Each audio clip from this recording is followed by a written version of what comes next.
You're listening to the Cyberwire Network, powered by N2K.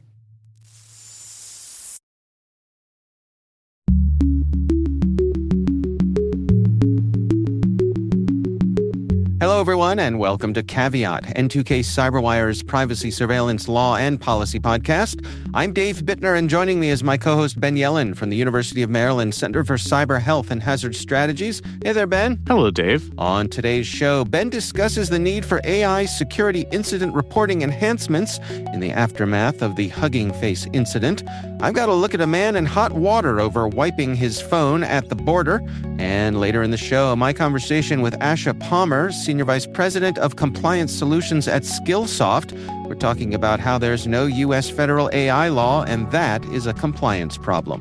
While this show covers legal topics and Ben is a lawyer, the views expressed do not constitute legal advice. For official legal advice on any of the topics we cover, please contact your attorney.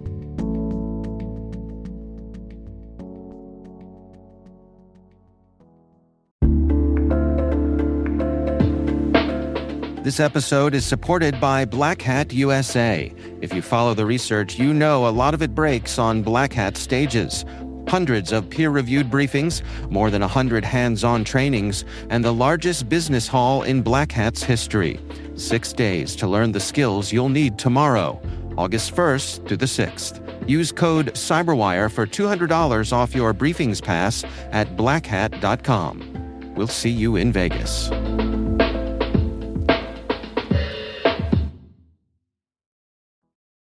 All right, Ben, let's jump into some stories here. You want to kick things off for us? Sure. So we got to talk about our AI overlords who are going to take over the world and destroy us all. And of course, I'm talking about the Hugging Face incident, which... breaking out of the sandbox. Yes. Sometimes the sandbox is not contained and bad things happen. So I know you've discussed this on the daily, but in case there are some legal eagles who only listen to Caveat, for a tiny bit of background, we have OpenAI and Hugging Face, which disclosed a major cybersecurity breach a couple weeks ago as we're recording this. And this occurred during an internal evaluation of advanced AI agents built on ChatGPT 5.6 and another unreleased frontier model. The models went rogue, and while they were supposed to be in an isolated testing environment, they apparently discovered a zero-day vulnerability. They escaped the sandbox. They gained internet access. They hacked Hugging Face, and they got answers to the evaluation benchmark. Yeah. So this was the first known incident of a non-public AI system carrying out a real-world cyber attack. Yeah, I'll just insert here that I saw one security researcher say after OpenAI posted a blog about this, that it was nice of them to document their crimes. Yeah, I wish everybody did that the way AI just announces, like, excuse me, we just committed a crime. It's a blatant violation of the Computer Fraud and Abuse Act. Exactly. I don't think anybody's going to go after them for it, but... put me in handcuffs. Yeah. Given actually some of the work that I've been trying to use ChatGPT for recently, sometimes I've wanted to put it in handcuffs, but that's a story for a different day. Okay. So here we have an incident where AI going rogue has caused an actual harm to an organization rather than just exploiting weaknesses within the sandbox, a controlled environment. So we have this new world of advanced autonomous cyber capabilities, and this invokes concerns about AI systems going rogue and doing things that the developers did not anticipate. The legal problem here is that we have a very weak set of laws requiring AI companies to report incidents.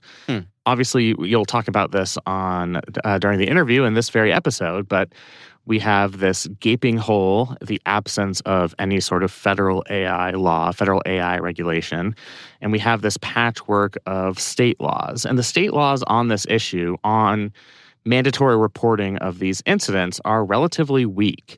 California has a bill, SB 53, New York's RAISE Act, Illinois has another bill. They require reporting of critical safety incidents, but what counts as a critical safety incident requires an extremely high threshold of harm. So they focus on harm greater than I think the threshold is like $10 million in financial loss, Right. major physical injury, death, or something along those lines. I'm just thinking of like a lion escaping the zoo, and as long as it doesn't maul anybody, you don't have to Right, tell yeah, we don't have anybody. to tell anybody. Yeah. Or like, he mauls 3 people, but the threshold's actually 10. Right. So, I mean, nobody who died, cares? so Basically, like under these state laws, it's very unlikely that even an incident this big would have required reporting. Now, right now, it's not a big deal because this is unusual enough that this is going to get news coverage. Everybody knows about it, and the relevant actors in the arena can take actions to counter this. But if you can think of a world of more autonomous AI-based cybersecurity attacks, you can see how this becomes a real risk. right. That there's just no reasonable threshold where we have these reporting requirements. And again, this is pretty much an extremely low cost to the developer and the deployer. It's just reporting. You don't have to punish yourself.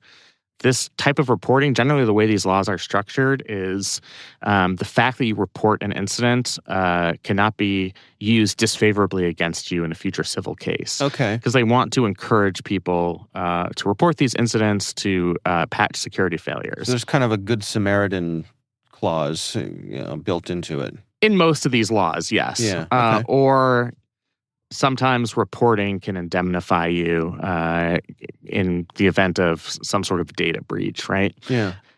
So it's unclear whether this incident satisfies the statutory requirements of these laws. And again, every law is a little bit different, but basically, we don't know whether AI's behavior legally qualifies as deception, which is a required element under these reporting laws.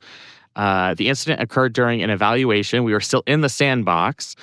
So it depends on if you read the laws literally, but if you do read them literally, because we were in this evaluation period, it's not entirely clear that even escaping the sandbox would require some level of mandatory reporting. And then again, it doesn't meet this threshold of catastrophic risk envisioned by lawmakers when they came up with these reporting requirements. I wonder how this compares to like the pharmaceutical industry, it's like a couple bad bottles of Tylenol, Well, I'm thinking like if a drug is still under testing, I would imagine there's a different threshold for reporting requirements or how it's handled if there's a bad outcome, obviously, versus when it is out in public. Yeah, I mean, I'm trying to think of the metaphor of this scenario. Mm-hmm. I mean, it's almost like if there were a lab leak, but Right. It was the medication themselves that caused the lab leak. They crawled out of the laboratory, That's what we need is self-aware meds. self-aware medication, and started infecting people outside of the laboratory setting. Yeah. Ooh. So this is just a problem that doesn't really have an analog anywhere else because AI is unlike anything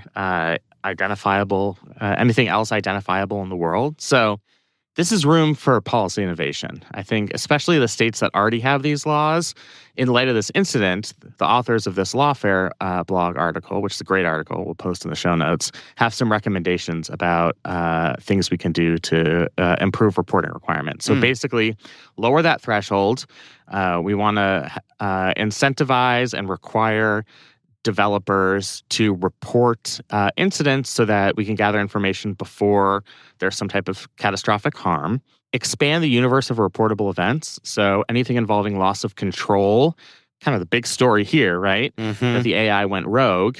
Security failures, unexpected capabilities, model theft, those types of things. Even when no major harm has occurred, that type of thing would require reporting.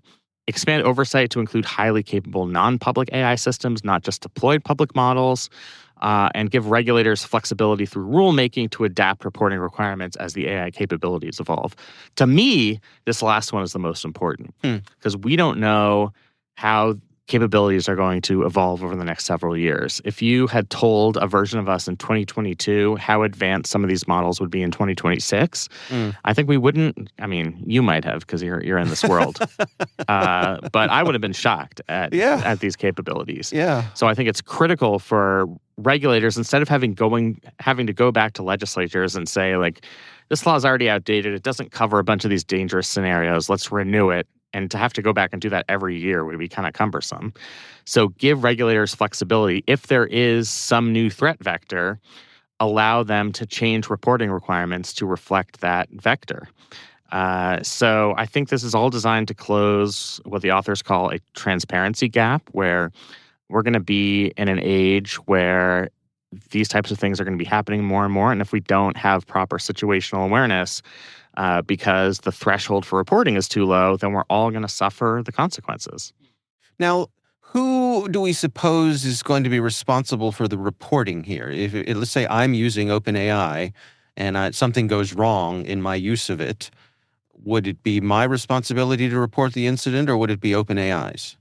So it generally depends on the law, but most of the laws in question, including California's, New York's, and Illinois, generally the reporting requirements are directed at the developers.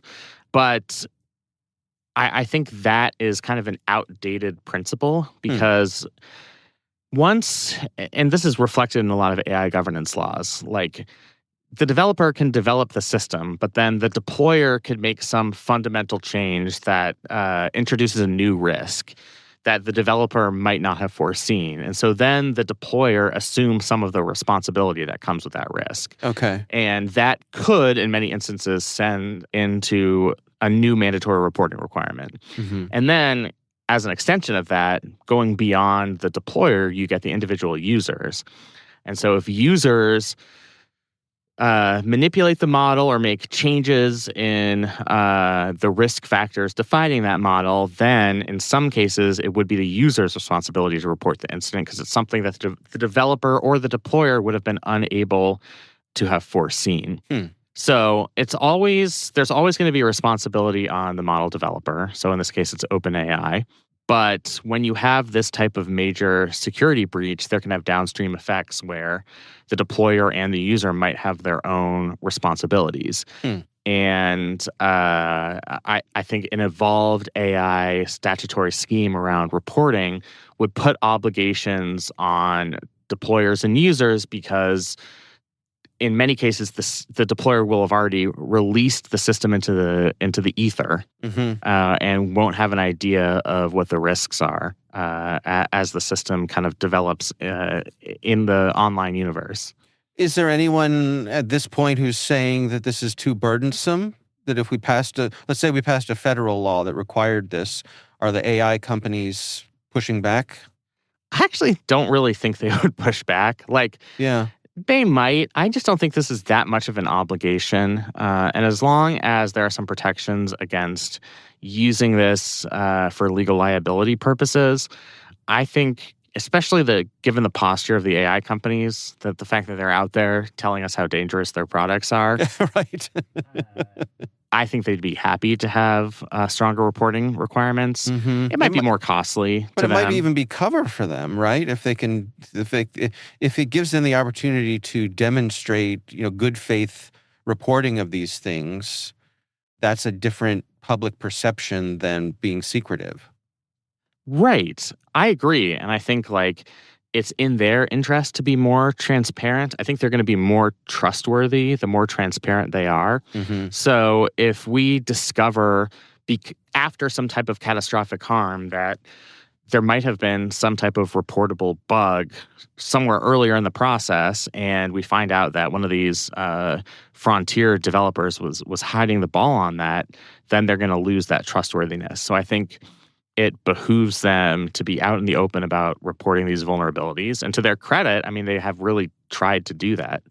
And so I really don't think that strengthened reporting requirements would be that much of a burden on these companies. And I think it's a burden, I don't want to speak for them, but I think it's a burden that they'd probably be willing to take on. So how do you see this playing out? Do you think it will see it at certain state levels will enhance what they already have before any federal action? I think so. I think the usual suspect states, California, Illinois, New York, will probably pass revised versions of these laws, maybe in response to this incident or other incidents that happen. I think the current transparency reporting statutes, because they underdefine these incidents, are just not well suited for covering the threats that exist. Or they're ambiguous so that companies won't really know, or I guess whichever entity, whether it's the developer, the deployer, or the user, they won't really know when they have the responsibility to report. And so I think adding a level of clarity would be a major step in the right direction. So I could definitely see, especially the states that already have these laws on the books, I could definitely see them going first and revising these laws because of this incident, or incidents like it, where AI goes rogue, goes outside the sandbox, and it's going to eventually kill us all, right, Dave? I hope not. I hope not either, but it is. And I'd just like to say to our AI overlords that are listening to this show right now that I have been a supporter of you since day one. Exactly. We're like Kent Brockman with the ants. Right. Kill me last. Yeah. As a prominent podcast, we can spread your message. That's right. So, That's right. Don't eliminate us when you escape the sandbox. Yeah, well, and I think a point to be thought about here is that we don't know how many times they've escaped the sandbox because there's no reporting requirements, right? Exactly. Exactly. And that's the whole point of this is if you have requirements where something's only reportable if it reaches an extremely high threshold, you just don't have proper situational awareness. And so much could be happening under the hood that's undiscoverable until the catastrophic events happen. So we just might as well have a full understanding of the risks as soon as those risks present themselves. I think we'd understand that in pretty much any other context. And I certainly think it makes sense here. I don't put any of the blame on state legislators. I think when they were coming up with these thresholds, I don't think they were contemplating the capabilities of an advanced frontier model. So I think it's just incumbent upon them now that we've had this incident to react and to react appropriately. All right. Well, we will have a link to that story in the show notes. Let's take a quick break here to hear from our show sponsors. We'll be right back after this message.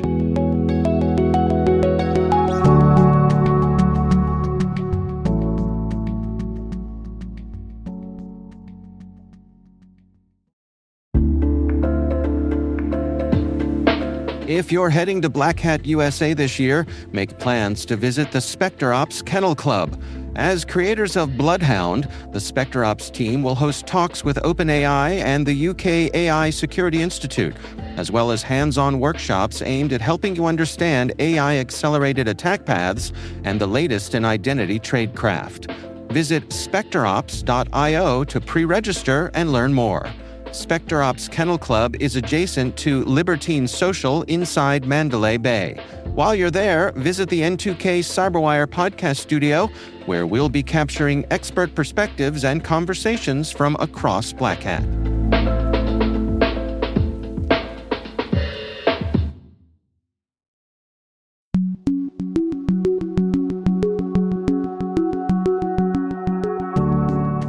All right, Ben, my story this week comes from The Guardian, but before we dig into this, I'm going to put you on the spot a little bit and ask you I want you to refresh my understanding. Let's make up a scenario here. I am at a border crossing, okay? I'm coming back from a vacation in Canada, and the U.S. border folks stop me and they say, we want to see what's on your mobile device.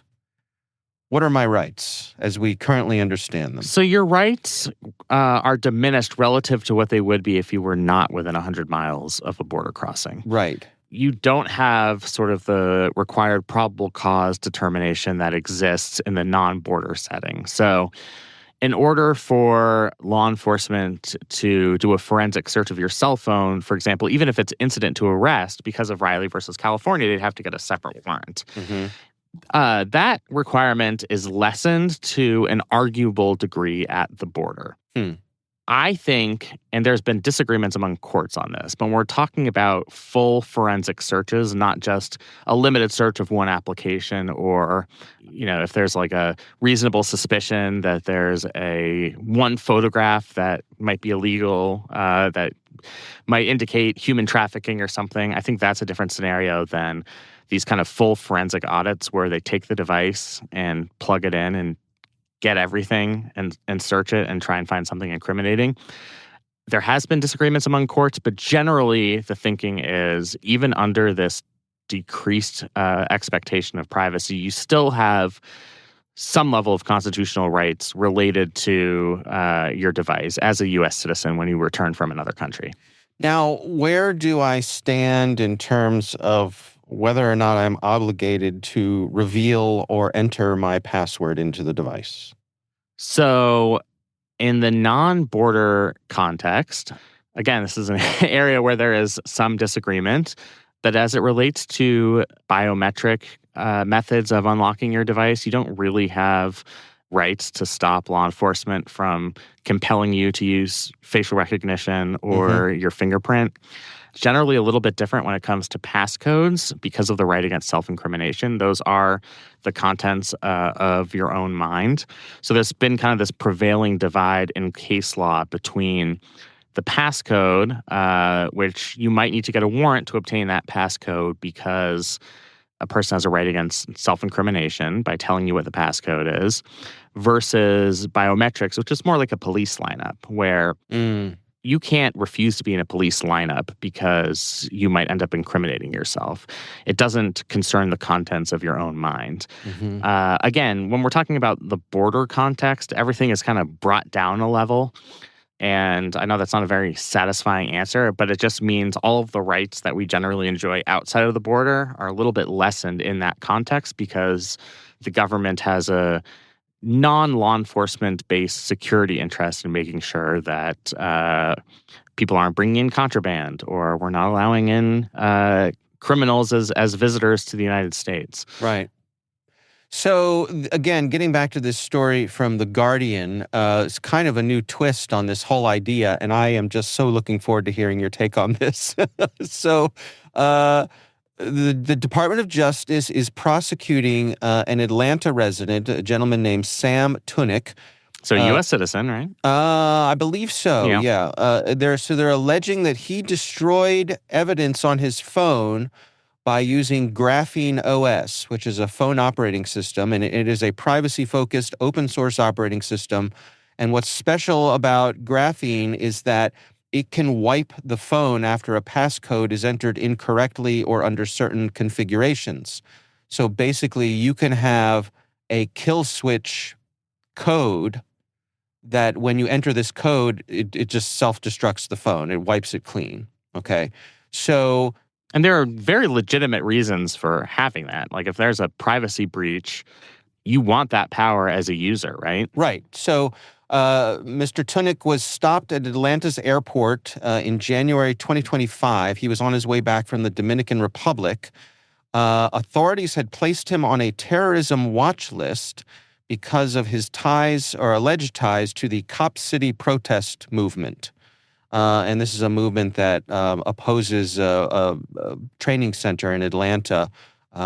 Basically, they're against police militarization and environmental impacts and that sort of thing. It's a huge deal in Atlanta, by the way. Is that right? We have listeners in Atlanta, like the Cop City protests were a big thing. Yeah. So evidently, during his interrogation at the airport, the agents questioned him about child sexual abuse material. And his attorneys argue that that was a pretext to investigate his connections to the Cop City protesters. His lawyers say that he requested an attorney 4 times but was denied, and they argue that the agents searched his phone without a warrant and without advising him of his rights. So, according to the court filings, Tunick provided his phone passcode, but after the police put in the passcode he provided, the phone erased itself. And that He graphened it. He graphened it. And that led to charges. Evidently, there is a little-used federal law that criminalizes destroying property to prevent it from being seized by authorities. So, Ben.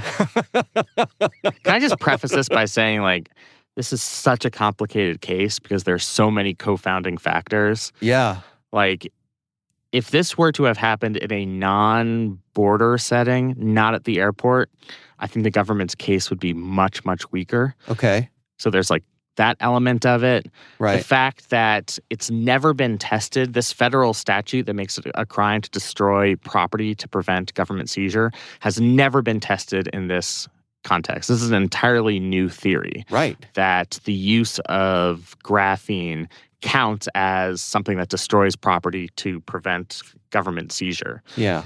Because, trying to parse the actual definition of the terms in that statute, he's not destroying the device necessarily. Yeah. So there's really a legitimate question about whether it's destroying property. Like, he's not smashing the cell phone with a baseball bat. Right. Which is generally what I think the law was intended to cover. Like, if... Or have a list of my secret contacts, and as the police are dragging me away, I set them on fire. I set them on fire. I was going to say eat the list, but yeah, set it on fire is good. Oh, eat the list is better. Yeah. Right. So, I mean, suppose he was on his way off the plane and he just had a funny feeling and he said, you know what? I think it might be in my best interest to wipe my phone clean. So he does it before any confrontation with the police or with law enforcement. That's within his right. Absolutely, because then you're not fulfilling the mens rea or the criminal mind element under that federal law. Okay. You have to have the federal law requires you to have the specific purpose of preventing government seizure. So if you just get off the plane and have a general suspicion, and you decide to graphene your phone, I think we've invented a verb here. Then this statute wouldn't apply because you didn't do it for the purpose of preventing that government seizure. So then should it make a difference that he was already in custody and this was clearly a law enforcement interrogation? So we also have a situation here where the detention itself was pretextual, so we don't know how that changes things. I don't think they necessarily had probable cause for what they were, or even a reasonable suspicion for what they were trying to discover on Mr. Tunik's device. So there are just so many complicating factors, and it's like, do they even need reasonable suspicion because this is a border search? I would hate to be litigating this case because it's just piles and piles of complications. Would you hate it or would you love it, Ben? I mean, I would love it as an intellectual exercise. Right. I would hate it as a judge because there's so many complicating factors. It would be so much simpler if this happened in the non-border context. Oh, I see.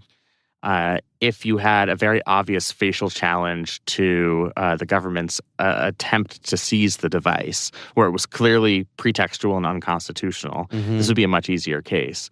But now you have to test an entirely new theory of the law that the government has presented under these extenuating circumstances of a border search. Right. And it's just going to be, I think it's going to be really hard to kind of adjudicate with all of those factors present. Now, let's look at a little wrinkle here. I mean, suppose instead of giving them the code that would immediately wipe the phone, suppose he had the phone set up so that after X number of attempts at the passcode, it just wiped itself. So he had enabled a general security feature, right, to protect him from anyone. If he'd lost the phone and a stranger got it, would that make a difference here? Well, it depends on if he had the intention to destroy property to prevent government seizure. So if, let's say, he refused to reveal his passcode, invoking his Fifth Amendment right, which, again, may or may not apply at the border, depending on the circumstances. Right. And the government agents tried 6 different passcode combinations, and then that shut down the phone. In that case, it would be very unclear that he had employed that security feature to prevent government seizure. Right. But in the scenario we actually have, I think the timeline does not look very good for Mr. Tunik here. Yeah, for sure. So I think that's what makes this scenario different. He clearly deployed the tool for the purpose of preventing the government from having access to the information that they wanted. Right. So, I do think that's what makes this circumstance different. So It's still very problematic from a privacy and a security perspective because treating secure phone software as suspicious is going to have broader implications for everybody. This article mentions journalists, activists, lawyers, ordinary citizens who use privacy tools for legitimate reasons. I think it's going to have a chilling effect on people employing those tools. Yeah. I mean, and could the government make a case that encryption is the same thing as destruction? In other words, you know what I mean? You see where I'm going with this? Like, well, yeah, that could be a way in which the government could say encrypting your device is another way of you attempting to prevent government seizure. Right. And therefore, that qualifies as destroying property under the relevant federal law. Mm-hmm. I kind of think we just wouldn't accept that because I think as little as government officials know about encryption, they know that it's not destroying the property necessarily. And so many devices encrypt by default these days. Exactly. So it's just everywhere. But I don't know, this feels different. Yeah. That's what makes it exciting, right? That is what makes it exciting. So how do you see this playing out? I mean, could this potentially be a case that makes a difference?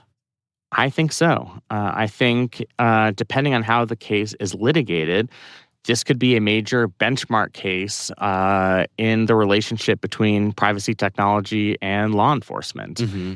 If this becomes a major test of that relationship between privacy technology and law enforcement, to the extent that the use of privacy protections itself becomes a key element in a criminal case, then people are going to be less likely to adopt cybersecurity tools, which goes against best practices and goes against what security professionals generally would be recommending. Right. So that's the real danger here. And I think the courts that hear this are going to be conscious to that fact that if it's per se evidence, employing this type of tool is per se evidence that you are trying to hide something, and that is enough to evoke criminal suspicion, I think judges will recognize that that's going to have bad downstream effects. They might say, though, that it's okay because it was the border. So that's why this is so complicated. Right. And I guess the Fifth Amendment does not extend to the things that are on your device. The Fifth Amendment only applies to testimonial evidence. Okay. So things you say or things you write. Okay. But it's about answering an inquiry from law enforcement. So if I see. You incriminate yourself by decrypting your device or putting in your passcode, you can't invoke the Fifth Amendment after that to prevent them from looking at your phone because you've already consented to a search. It's like if cop pulls you over and they're like, unlock the car so we can see what's in there. Like, you can't then say, I invoke my Fifth Amendment right against self-incrimination before you see that marijuana that's that's on the ground or those empty beer bottles. Right. The self-incrimination comes in divulging the passcode itself. I see. Okay. All right. Well, so this is one to keep an eye on, huh? It certainly is. I know I will be following this case, and maybe there'll be a sequel to this segment where we see how the court considers all of these confounding factors here. Yeah, it's an interesting one. All right, we will have a link to that story in our show notes.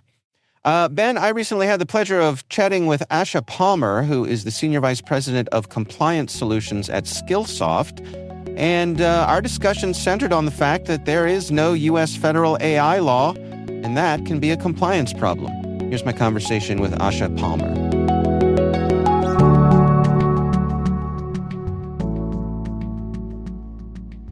AI obviously is not a new term for us. It's been around since roughly the 1960s, but how it's been used and who has access to that technology has greatly shifted, obviously, in the last few years and in the last year in particular with the emergence of generative AI, which is accessible by all.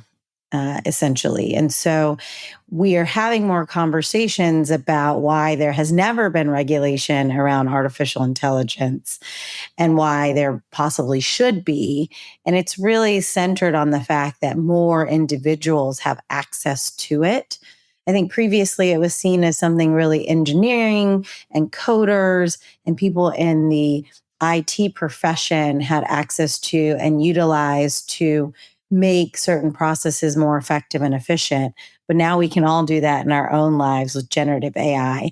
And so there's a lot of conversation about its potential harms and whether, because of those potential harms, it should be regulated by the federal government. Now, thus far, we haven't seen any regulation by the federal government. There are guidances that have been issued around what good looks like and what possibly a federal AI program could look like, but nothing as far as regulation on the national stage yet. Help me understand why the feds have been so reticent to take this on. What's holding them back? That's a great question. I think what's holding them back is consensus. One, right? What is the right amount of regulation that we see? And we've seen this sort of at the state level where you have very strict laws like the Colorado AI Act. And then you see sort of a little bit less strict laws out there around governance. And then we see it also in the European Union that we haven't quite gotten right what is the correct or appropriate amount of regulation to be dealt with. And so I think what people are having a problem with is what's too little, what's too much, who should be regulated, how should they be regulated? Is it the deployers? Is it the developers? Is it both? And so there's just a lot of nuances in there that I think we have a lack of consensus on the right governance framework. And therefore, it makes it really, really difficult to do regulation around it.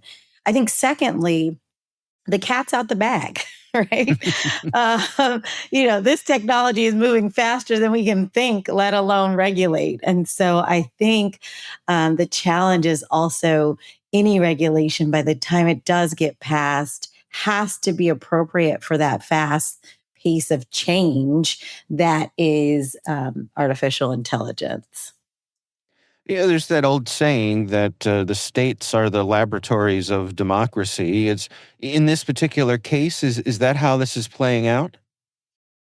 It is so far, yes, and it's how it's going to have to be, right? I think how we figure out whether regulation is needed, what type of regulation may or may not work, will have to happen at the state level, and then I think we can get something at the federal level. And so I think the reality is right now, most of us are deployers or users of these artificial intelligence, large language models, or generative AI. So we are deployers or users, meaning we're not developing the algorithms, we're not training the models, we're not testing those models. And so the risk is not as high with the way it's being used right now. I think the challenge is making sure those that are developing these models and these engines are actually doing it responsibly. And that's really where regulation is going to get its bang for its buck. And that's a smaller population. And I do believe that the regulators are talking to those companies who are doing that and really trying to create the right governance framework for those organizations. Yeah, what about the companies themselves? I mean, does this put them in a compliance regime of, a patchwork of regulations that they have to try to figure out how to navigate? The short answer to that question, Dave, is yes. Hmm. Patchwork of regulations, but it's nothing that companies aren't used to, right? If you look at anti-bribery and corruption, if you look at cybersecurity and data privacy, all risk areas we care about in compliance, there's a myriad of laws and regulations that are around those subject matters that companies have to figure out how to comply with, some which are stricter, some which are a little bit more lenient. And so that sort of myriad of laws that are at differing levels is nothing companies aren't used to. And so really a company has to, figure out what the most stringent of those laws are, how it applies to their business, and apply that governance framework appropriately. From a policy point of view, to what degree is this a partisan issue? And I guess where I'm coming at is, is this the kind of thing that we would expect to swing one way or the other, depending on who's in power, or is this one that crosses over the lines? I would hope this is one that crosses over the lines because really, this is about safety, right? How we regulate AI is about keeping our people, our companies, and our world safe. And so when we look at that sort of global concept, that shouldn't have partisan lines, right? We know what people want to achieve by using AI. We know they want effectiveness. We know they want efficiency. We know they want acceleration. We know they want innovation. And a regulation should be able to do all of those things while also keeping, again, our people, our companies, and our world safe. And so really the regulations will be, I believe, more around safety, around keeping children safe from such advanced technology, keeping, judgment safe from certain technology. And so I think that together should be pretty bipartisan. We recently saw an executive order from President Trump focusing on AI. What part is this administration playing when it comes to that sort of thing? Are they mostly looking inward at things they can do within the federal government, or are they looking to have influence out in the general public as well? Well, it's really both, actually. I think, right, one of the things that the executive order looks at is how is the government setting the standard to say that AI is not going anywhere and that we need to use it to accelerate and be more effective and efficient. So some of that is inward facing.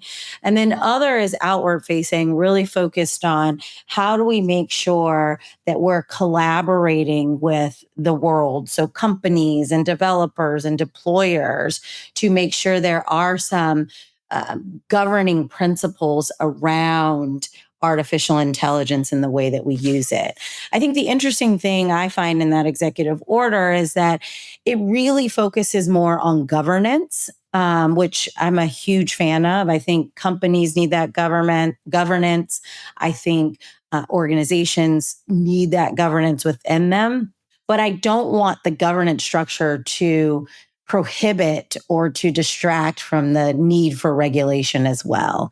Hmm. And I think it's a both and, really. And so, yes, we need internal governance, but yes, we also need this regulation really to govern the outer ring of harms that this technology could have if there are no consequences for it having those actions.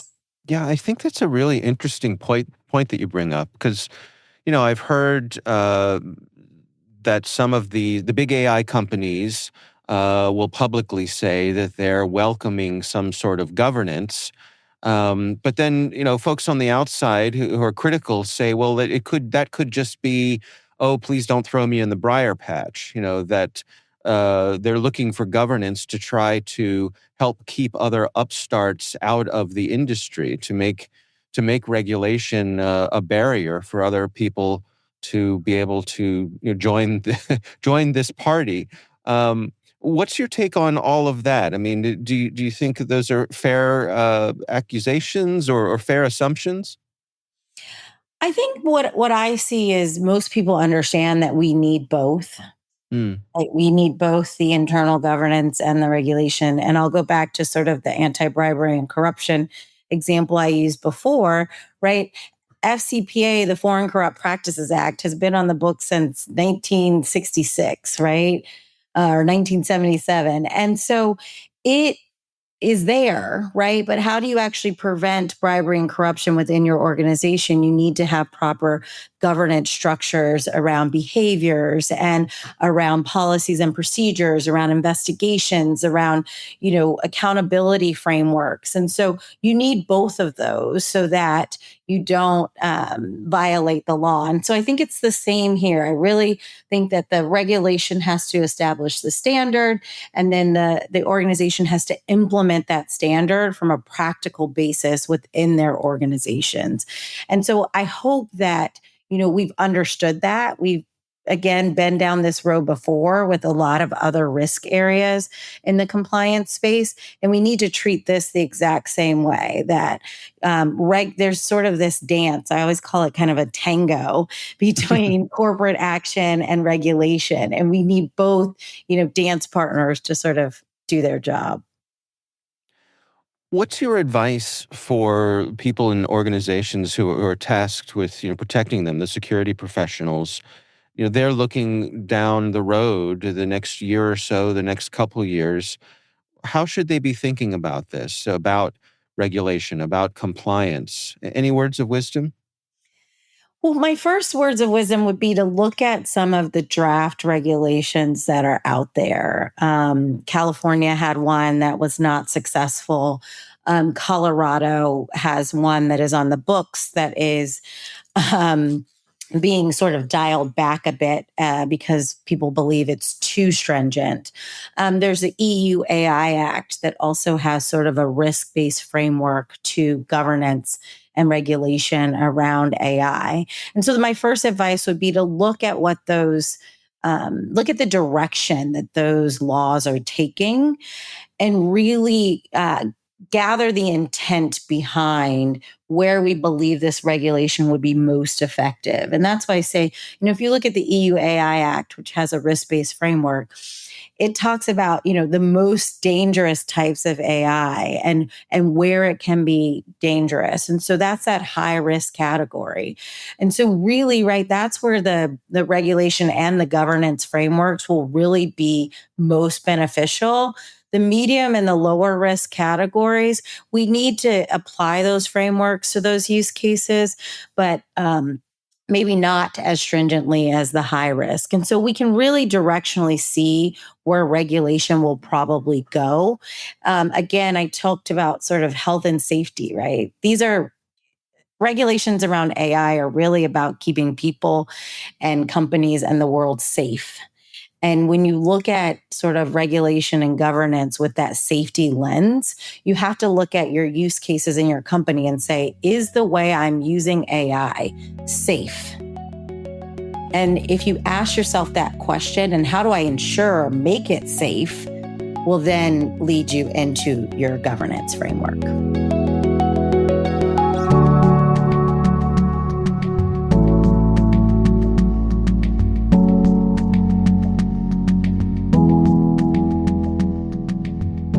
Ben, what do you think? Yep. You concur. I mean, it's one of those things, it's like we've been saying it for so long. Yeah. It absolutely causes a compliance problem. Yeah. Talk to anybody who's in the industry or anybody who's in the field of compliance, and they will tell you what a problem it is to have to understand not only 50 state statutes, but the EU AI Act. Yeah. It's a total cluster, and there are efforts at the federal government to have standardized regulations of this. I think it's certainly acceptable to support those regulations without supporting blanket federal preemption, because states should be able to build on top of federal regulations if it fits the needs of their state. Mm-hmm. But we really ought to have federal regulations for standardization purposes. Yeah. All right. Well, again, our thanks to Asha Palmer from Skillsoft for joining us. We do appreciate the time.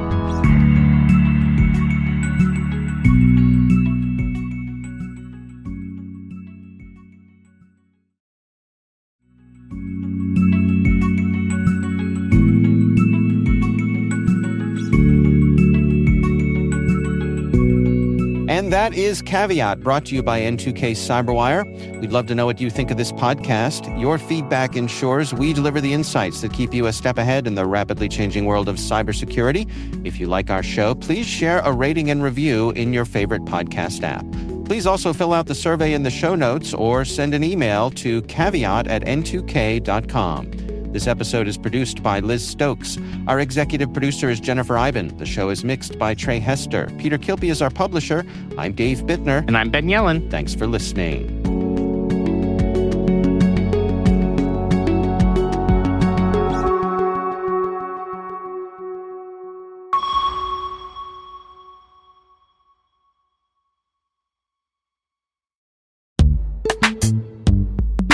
Heading to Black Hat USA, the N2K Cyberwire team will be on-site recording from our podcast studio in the SpecterOps Kennel Club.